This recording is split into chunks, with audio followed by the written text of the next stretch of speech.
There's Beth. Just saw you a second ago. And guess who I haven't heard from?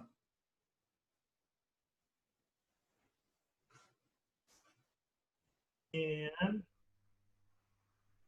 good afternoon. Welcome back, everybody. Thank you for being so patient.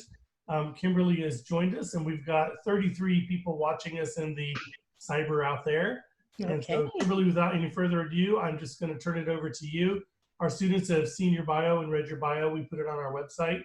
And so it's all you. Okay, great. Thank you so much for having me. I'm super excited to be here. I hope that you mentioned I am actually a product of a Dow Jones newspaper journalism program, perhaps several.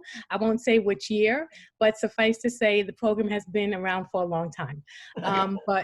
But super honored to participate and be able to give back to this important work. So I'm really glad to see and to speak to so many different groups of interns over this process and over this summer. Journalism is such an important part of our democracy, such an important part of our society.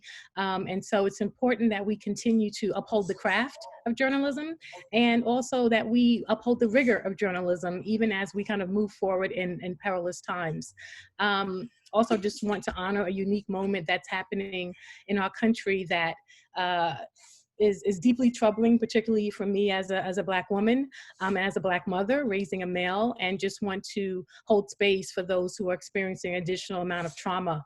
And also to highlight the role of the media in terms of highlighting what we know to be injustices in our society, which is a fundamental role of journalism, but also to engaging in compelling storytelling, which can help add context to so many issues that we know are happening right now.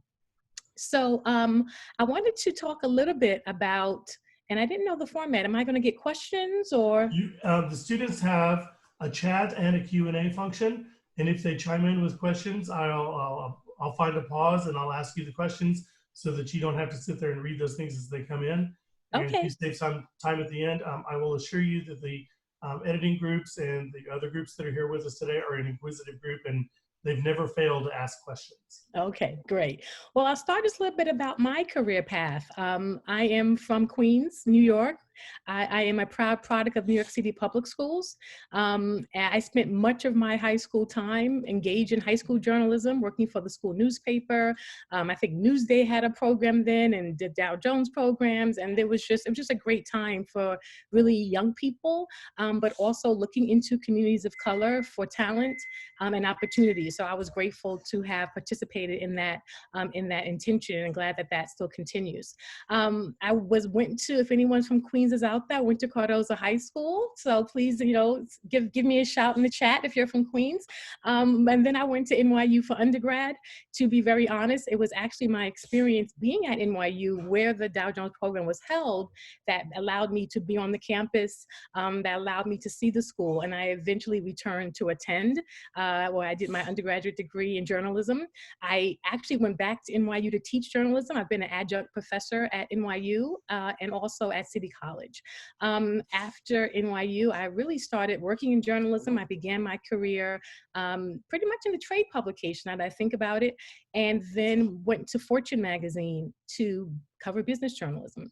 I always remember my mentor who said to me that I've been sharing that every story is a business story.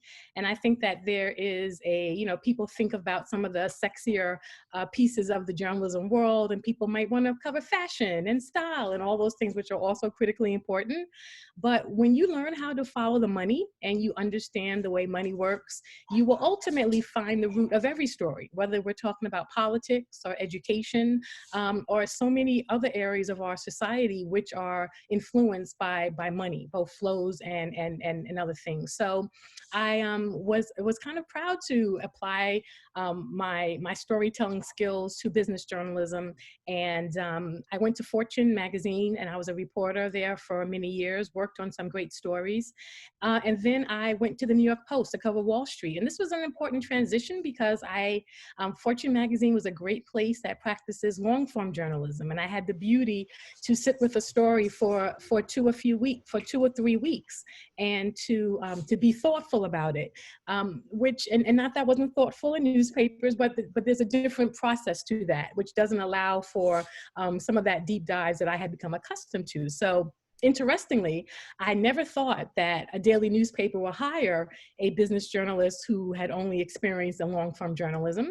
And I shared to other students, I probably was a little cocky on the interview because I figured it was a long shot, and they gave me the job.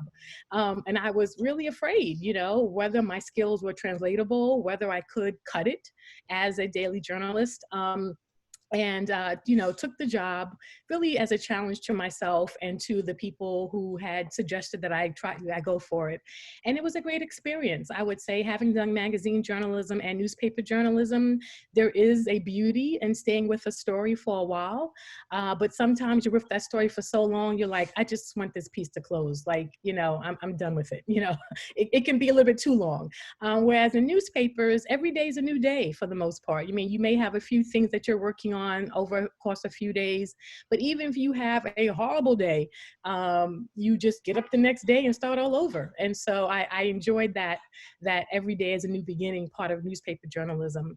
As I mentioned, I worked for the business section. I covered Wall Street, which meant I was actively on the floor of the New York Stock Exchange and attending events. I do let people know that I learned how to curse on the floor of the New York Stock Exchange. It is a tool to be heard as a woman and as a Black woman. And so I apologize to all those who have experienced that since then.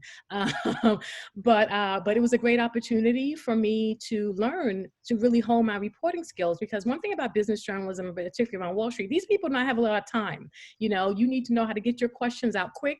You need to know how to be clear. You need to know how to get information out of people who may be reluctant. And so all of these things were really honed for me on that beat. I'm very grateful for that experience. At the time, the New York Post was owned by Rupert Murdoch, and he was very interested in Wall Street coverage. He felt this was a key area. He would come by my desk all the time, probably too much. But ultimately, he sent me to London to work for his broadsheet, The Times. And I was sent to London to cover the launch of the Euro, and lived out there for a while and got to have the experience of covering business journalism in another country, also learning that American English and English are not the same.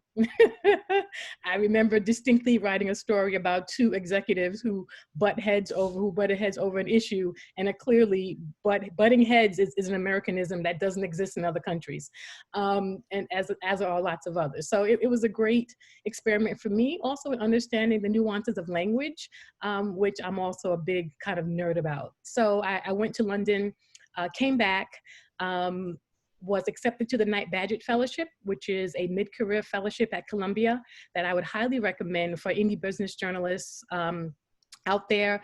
It is a pretty selective program, but it's a phenomenal training ground where you actually spend a year in the journalism school and you spend a year in the business school. So while I was doing my master's level classes for journalism, I was also taking managerial statistics and classes on competitive analysis and everybody's favorite microeconomics class. Not anybody's favorite.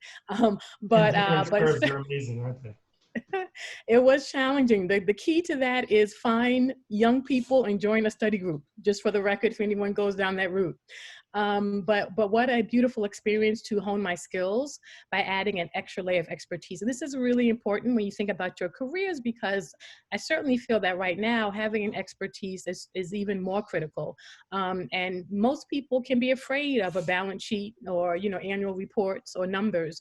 And when you have that ability to kind of not be intimidated by numbers or percentages and things like that, or statistics, it can really add another layer and nuance to your reporting it could, as a career person, adding another skill set that could potentially earn you more money. I know things have changed, but while my other friends were at very flashy magazines doing probably more fun things, I certainly earned more than they did as a business journalist. So just put that out there, add a specialty. So that was critical, a great experience. So I did the Knight Bagehot Fellowship. Somewhere in there, I became a mother, and that was really a pivotal turning point for me in terms of my focus and interests. And I went back to Fortune for several years, but also became really interested in using my skills to talk about other issues, maternal health, health disparities, things like this that were very critical to me. And so I went back to Fortune for a few years. After that, Time Inc. purchased Essence magazine, and Time Inc. asked me to go over to Essence to be a senior editor to cover their personal finance and career stuff, which was cool. And I did. And they had purchased the Essence, and they were in our adjacent building, and I picked up my purse and walked across to the new building, and it was the best move in a career you can ever make. And so it was great, but also an opportunity for me to be at a magazine focused on Black women, which had a different sense of fulfillment for me. I'm very grateful for that opportunity. I worked on the power issue there. I worked on expanding their personal finance coverage, critically important for women of color. And so that was certainly a very fulfilling piece of my work, which kind of capped off lots of other great experiences. So after Essence, I started writing books, and that was really my last paid journalism job. And I published my fifth book, came out in 2017. And so, yeah, it's been a great ride. I still freelance for the Washington Post and the New York Times and Slate and HuffPost, those kind of places, mostly writing about issues around families, motherhood, policy. But for me, always having that lens of a business journalist has framed everything that I do. And for me, it is still that essential story that, every story is a business story. So happy to share that. So I do have a first question for you. I'm sure it won't be the last. It's a little long. It's from Joelle. How do you walk the fine line of voicing your own views, if you can, but also recognizing that you're a journalist and having to be unbiased? As a Black woman myself, I'm finding it hard to be quiet about racial issues, but I recognize my public role as a journalist.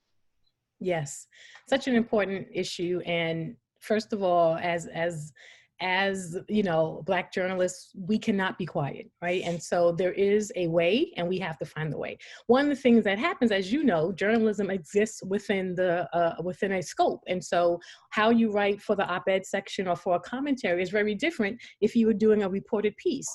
And so how do you kind of look at the scope that's available at the publication that you're at and find opportunities for both? And so when I am writing strictly with my journalist hat on, you are correct. I try really hard to keep myself out of it. You want to let your sources do the speaking. But if you do feel like you have a voice, what opportunities may exist for you to write for the op-ed section or to contribute to commentaries another way that would allow you to have that outlet as well? If that is not possible at the publication where you work, you can see if that's possible in terms of your freelancing work. Even when I was at Fortune, which was a great opportunity, but as anyone will tell you, people of color are not their primary audience. So I always freelance for Black Enterprise, and I did freelance for Essence, and I did freelance for some small Black newspapers, often for free, just because it was important for me personally to always have a way to give back to my community. And it was important for me to do that. And I was privileged that I could, because they may not have access to the type of journalism, the type of journalists and the type of journalism that I was trained to practice. And so on both sides of the equation, it's critically important that we use our voices. Sorry, my lighting just went funny. Awesome. Yeah. So let's see, we've got a question from Gabriella here. Gabriella asks, what advice do you have for someone interested in pursuing long form or magazine reporting? Yeah. Oh, are there still magazines out there? First question. Do magazines? Okay, good. Yeah, we always need the balance. I mean, this is one of my concerns that, as our attention spans get shorter and we're focused on the internet and people are getting their news in tweets, what is the appetite and diet for these pieces? I mean, you still have a few places that still honor that form of journalism, but I think it's ultimately still important. Like, any diet should be balanced. And so we cannot survive as a society on information that is only in, tweet level characters. But we also acknowledge that because of the nature of society, people don't always have the time for that longer read. But those two things always need to exist. I think that when you can really find a story that requires it is the most important part. We don't want to, do something that really could have been done in a shorter piece just to make it long for no reason, but really to tackle the issues that require that deep dive and make sure we do them well. That for me always includes, storytelling, using the power of narratives to drive stories. Those are very critical to engage a reader for that long. Using numbers and statistics and data in ways that draws the reader in is also pretty important.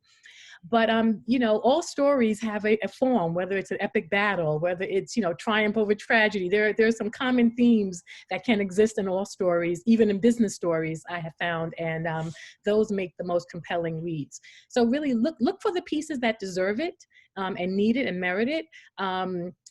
Versus kind of force-fitting something into the other side of that equation, and then go for it. I think it's very necessary, and when done well, people will take the time. I agree. Megan asks, we've been discussing empathy during the Dow Jones News Fund training. I'm very passionate about writing for communities that I'm not necessarily a part of. I love giving a voice to the voiceless.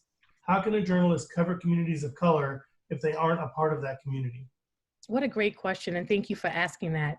It is important. The other thing that you have to remember is that, not just the empathy part and covering it, it's like, do they trust you, right? And so, sometimes you may show up with good intentions thinking, and this has happened to me even as a Black journalist with Black sources, but because I worked at Fortune magazine, they did not trust that I was objective or that I was going to be fair. So there is a history of harm, of unfortunately media using stereotypes. Mistakes happen. We've even seen sometimes the New York Times has recently gotten, as the kids say, dragged for some of their insensitive headlines, right? And so these are things that happen. So first thing is to acknowledge that even with your good intentions, just as a member of the media, that itself may carry a burden that you didn't create, but you are a part of, and to acknowledge that. And so just because you're there, don't expect people to always be happy that you're there or to tell you everything. You will have to earn trust. And so much of my work in journalism is about relationship building, and to acknowledge what that may look like, even when you come from a mainstream publication or not from the community being represented. The other thing is to always center others. I mean, when we talk about how we can uplift communities of color, it's by centering them. It's by being intentional and I mean, extremely intentional to not perpetuate stereotypes, right? So when you even you go through, who did I interview for this piece? Does everybody fit a certain stereotype of Black or brown people? Did I try to find someone who, is more educated or less, or like, what's the variation that you are using to be intentional, even around your source development, the source that's using the story? And to actively work to not project stereotypes, to actively work to counter narratives that we know exist about Black and brown communities, and to also center them as solution creators. Many times you read these articles, and yes, they've interviewed 6 people from the community to identify the problem, but when they go to solutions, it's expert from academia and research, and these are all white people or not people representing the community being written. So what are you saying there? So even though you did the work to have that community reflection, please understand that one, those communities themselves have solutions to their own problems. And two, make sure that even in your expert voices that you look for that same diversity and you practice it, and you use it in your source development to work hard to make sure that you find those diverse voices and not go to the easiest person, because it will take a little bit of extra work. But we have to be committed to doing our jobs well, and that's part of the work. You know, there's nothing worse than lazy journalists, I'm sorry to tell you. So I would encourage you all to not be one. And so to put in that work, because it is worth it, and that will help you. The last thing I will say on that question is that eventually, you know, let your body of work speak for itself. You know, once you have proven that you are the type of writer and journalist who does the things that I just mentioned, and people know that about your work, particularly if you're covering a beat or in a community where you're frequently writing about it, your work will speak for itself. And that's the greatest gift, that people know that your reputation says that this person is fair, this person is balanced, this person can be trusted, et cetera, et cetera. And then you don't have to do the work anymore, right? So you put in the work on the front end, and then your work just speaks for itself. And so that is the goal. And I hope that everyone will aspire to achieve that. Awesome. And then we have another attendee that asked kind of a similar question. So you may feel like you've answered this one, but in a different way. Okay. What advice do you have for young women in journalism field when they encounter prejudice, specifically male privilege, in the workplace?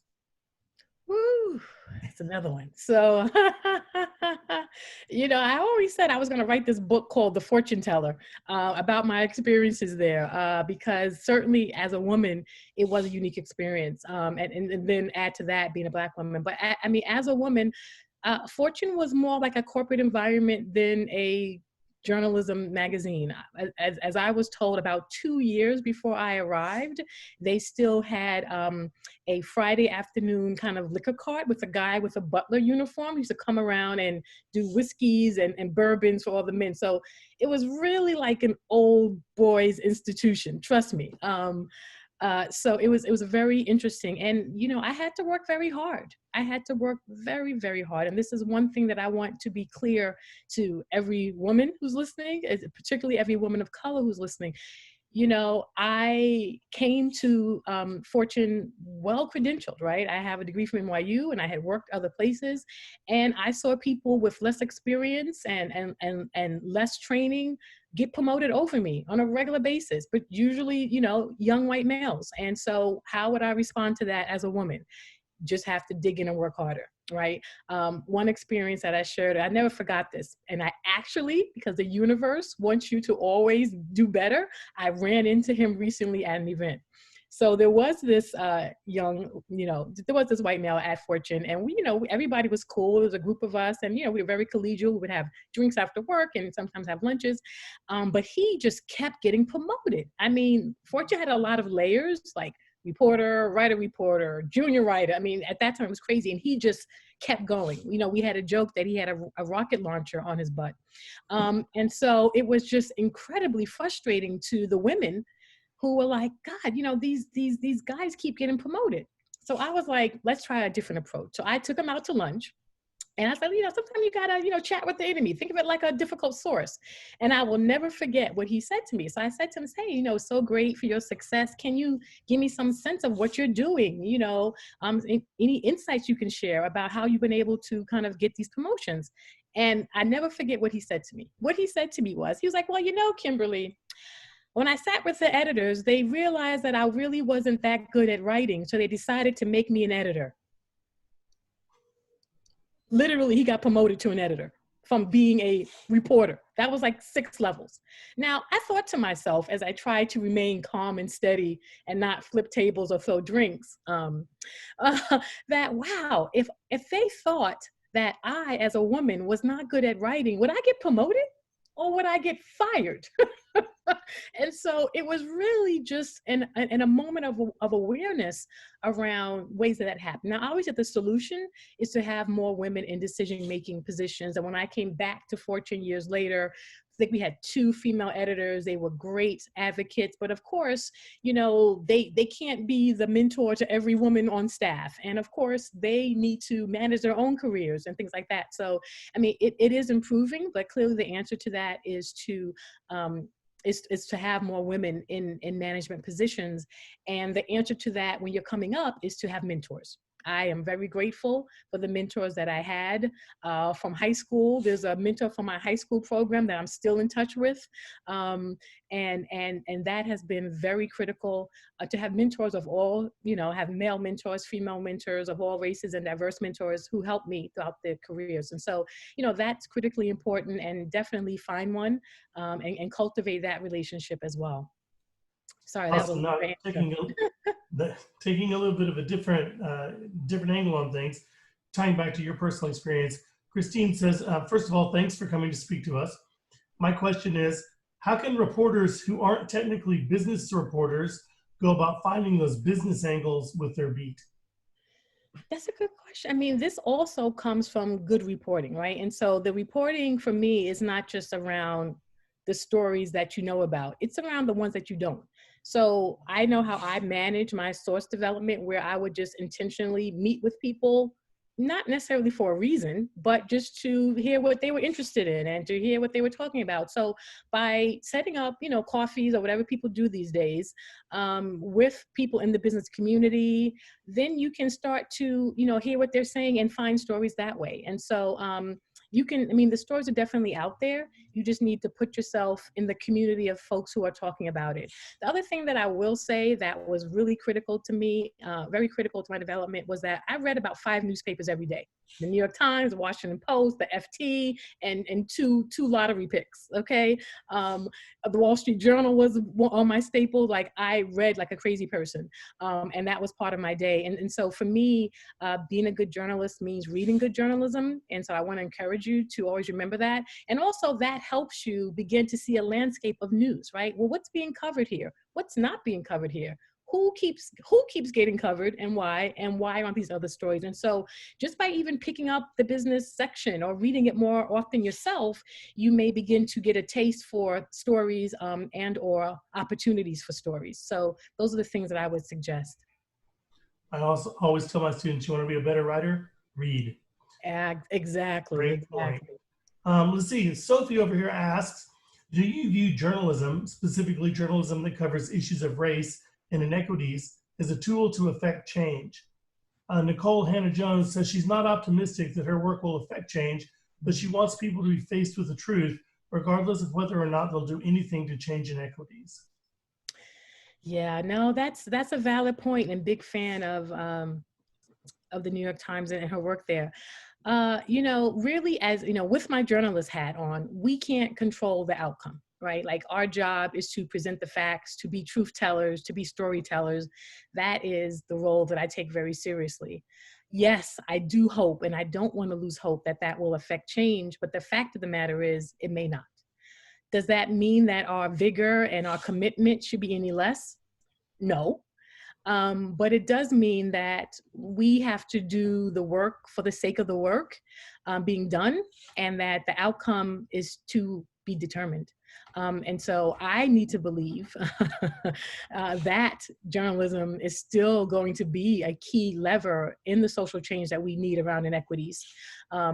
And we can see even right now, the power of social media and the importance of interviewing, really, really important. And so I believe these things have a power, and that we have to just keep doing the work, doing good work for the sake of the work.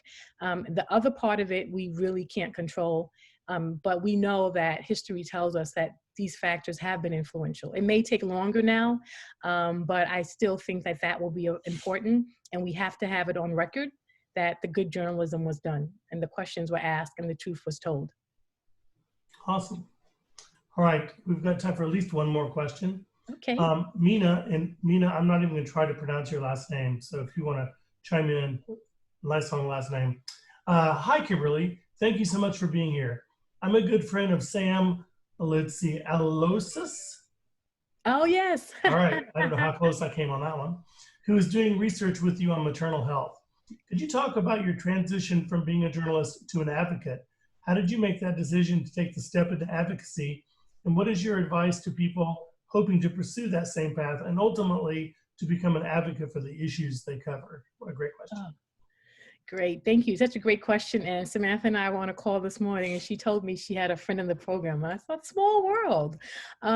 So yeah, I want to, and I want to stress this as an important pivot, because just to add that the foundation of what being, what journalism training does for you is something that can be applied to many other things, right? And so so I just want to stress that the tools that you are building, and the skills that you're acquiring in this process are so important for other areas should you choose to pivot, and can open up other opportunities for you. So when I did my first book, which was a pregnancy guidebook for women of color, I still had the thought of being a journalist. I was like, I'm going to go out, interview other women of color, look for patterns in their experiences, bring in some experts, find their ideas. And that's what it was. I mean, I've had 2 children, so, I could be an expert, but certainly others could be more expert on this issue.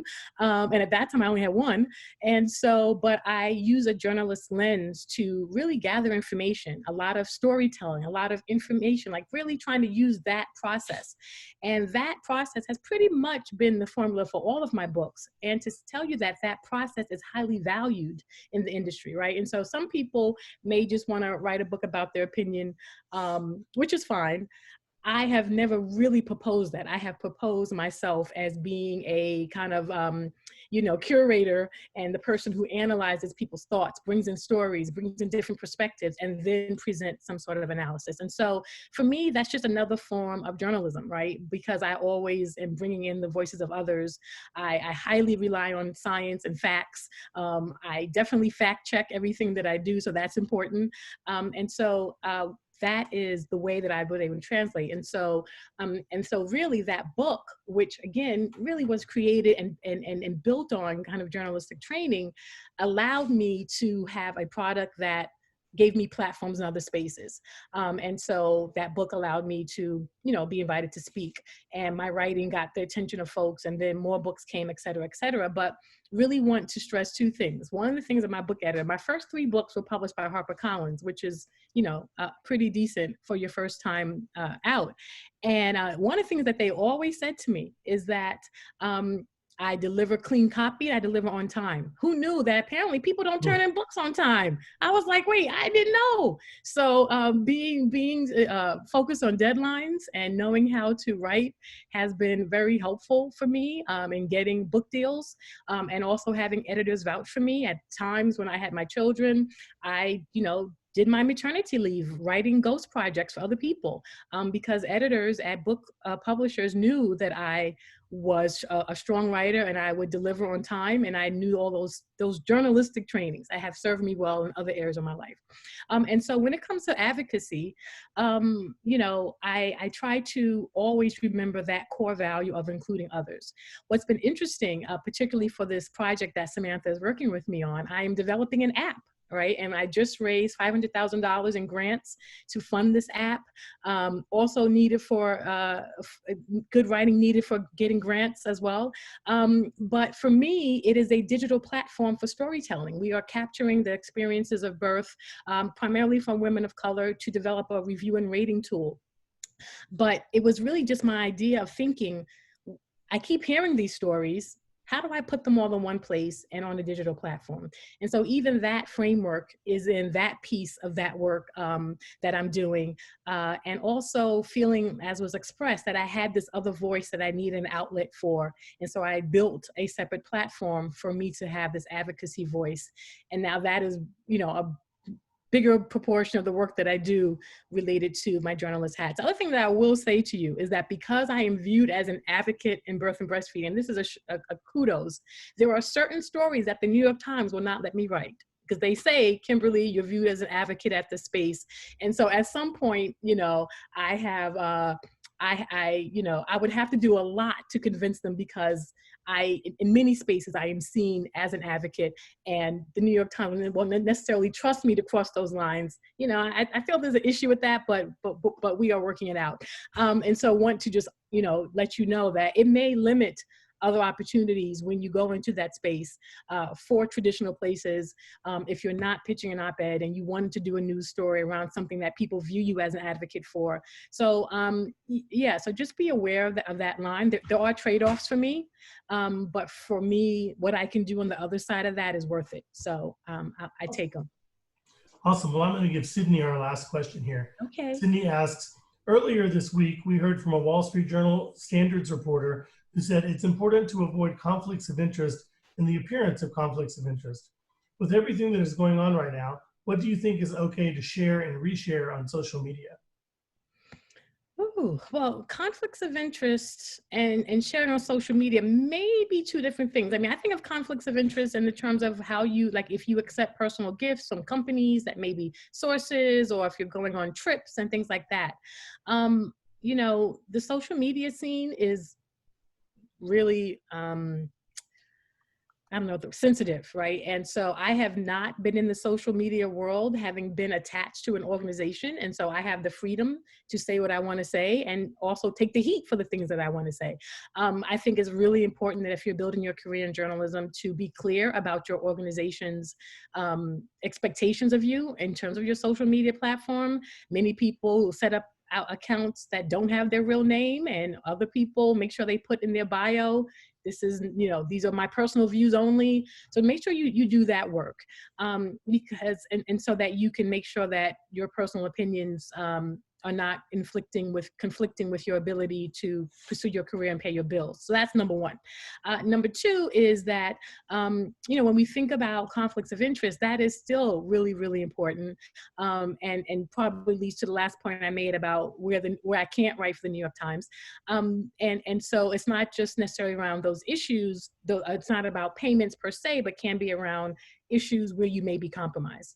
I think that what I have found for many Black journalists is that they feel they have to go overboard to cover issues relating to Black people or race issues, because there is an assumption that they are biased, which is a disrespect to any, trained journalist in terms of their ability to actually report on the news. And so, I mean, that's my bigger concern, because I hear it so many times from journalists of color that they want to, and so supposedly the beauty of these diverse reporters is to cover these communities, but often those reporters themselves feel limited in covering those communities for fear of being, one, pigeonholed and stereotyped, or two, feeling like the burden will be extra for them to prove that they're unbiased around stories that they know that they matter, right? So it's like damned if you do, damned if you don't. So that part of the system needs fixing, particularly by those in decision-making positions at newspapers and magazines who can trust journalists of color to do their jobs as journalists, even when reporting on their own communities.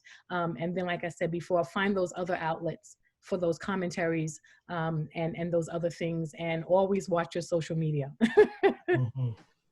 So we've got a few minutes left, so I'm just going to ask a quick question on behalf of the interns. These are students that are within a year or two going to be graduating and out in the job market. If you could just give them one piece of advice, what would it be? Yeah. Wow, guys, it's been a long time, and I really don't envy any of you right now. And also, journalism has changed a lot since I was out there. There are a couple of things I will say. One, relationship building is critically important. When I was in high school and college, I went to every journalism conference I could make my way to. Many times I had other friends in journalism school. We would split the cost of a bus or a hotel just to be there. And when I came back, I had a stack of business cards this thick. That was my goal, to go to every booth, talk to everybody. And I referred to that stack. I mean, many, many years of, editors and people that I've met. And so relationship building is critical for getting jobs. I will tell everyone that I have never gotten a job from an ad. Every job that I had was because of someone told me about it, someone referred me, someone knew about it. And that many times journalism can still be an inside game. I know even at Fortune, there are many times we have positions open that never got into public knowledge because they were filled internally by people who were known by staff. And so just not to negate that power of relationship building, mentors, networking, finding all the ways to do that, really, really important. And last, I would definitely say to do your research. Very interesting point, particularly for the people of color who are listening. When I got to Fortune, and I say this publicly, so, they'll be fine. I got a job. It was an increase in pay over my previous job. I was very excited to be at Fortune. And about a year in, I got a call, or maybe they came to my office from the Writers Guild. And the Writers Guild said to me that I was being underpaid for my job role. And I had no idea. And the Writers Guild fought for me. I got a lovely retroactive check. I'm not going to say what I did with it because I probably could have been more financially, scrupulous. And I've been a member ever since. And so, just the value of unions in our work and freelancer cooperatives and all those ways of us using our collective voices to make sure we are paid fairly and well. Certainly that landscape is changing with the online media, but these are things that you need to know. So do your research.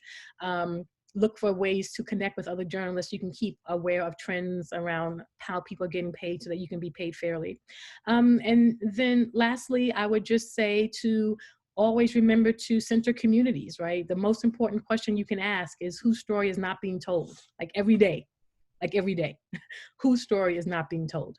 And when you can do that work, and that becomes a framing device for you for how you think about your stories and your writing, for me, that's the thing that's been most not personally fulfilling, but has offered me so many opportunities in my career. So I would offer that. What a great thought. Mm-hmm. Charles, Linda, Heather, Beth, any questions from the group up here? It's one of the things we've learned about this thing. I do have one question. I'm sorry. Here's Linda Shockley, the Dow Jones News Fund. I do have one question, Kimberly, because you mentioned being mentored, and that was a project I did kind of work on. So I was curious as to who your mentor was. Oh, well, I've had several mentors. The one that told me about every story is a business story, her name was Terry, I want to say Agans. She was at the Wall Street Journal at the time. Wall Street Journal, yeah. So she was your mentor during the workshop? Oh, no, not during that workshop. Who was my mentor during that workshop? I have to remember that. I think, I wonder if it was Clem Richardson. That's what I thought. Okay. Yeah. And I still stay in touch with him. Yeah. He's great. Yeah. And we always had a joke. And I actually, I didn't mention that when I was in college, I worked part-time at the Daily News as a copy clerk, which is, but got to see, I think Jared McAllister was there. And so, it was a great opportunity for me to learn about newspaper production from a different perspective. And so that was a lot of fun. Yeah, that sounds like all the New York Association of Black Journalists members and some of those Pulitzer Prize winners from New York Newsday. So. Yes, that was a great crowd. The NYABJ gave me an award for a business story I wrote about a man who was really looking to consolidate the Black banks. And it was ended up being a great experience. And I'm very proud of that story. That was in Fortune. I remember winning an award from the NYABJ for that. Cool. Good to see you. No, thank you so much. I'm really grateful and honored to be here. Thank you for the work you guys are doing for keeping this in place. One day at a time, right? Speaking of time, we've got to get back to actually starting some newspaper production. I certainly appreciate your thoughts and your enthusiasm today. Yes. At a time where things are kind of awkward out there in the world, I think. So. Things are definitely awkward and a little bit traumatizing. Please remind people to find your healing spaces and to do something to heal yourself. I had to turn off the news today myself just to make sure I can get through the day. And so this is an important time for self-care, definitely sending light to all the people of color, and particularly the Black people, and that we could definitely find some healing and some places to recover as we hopefully let this be a watershed moment for our country.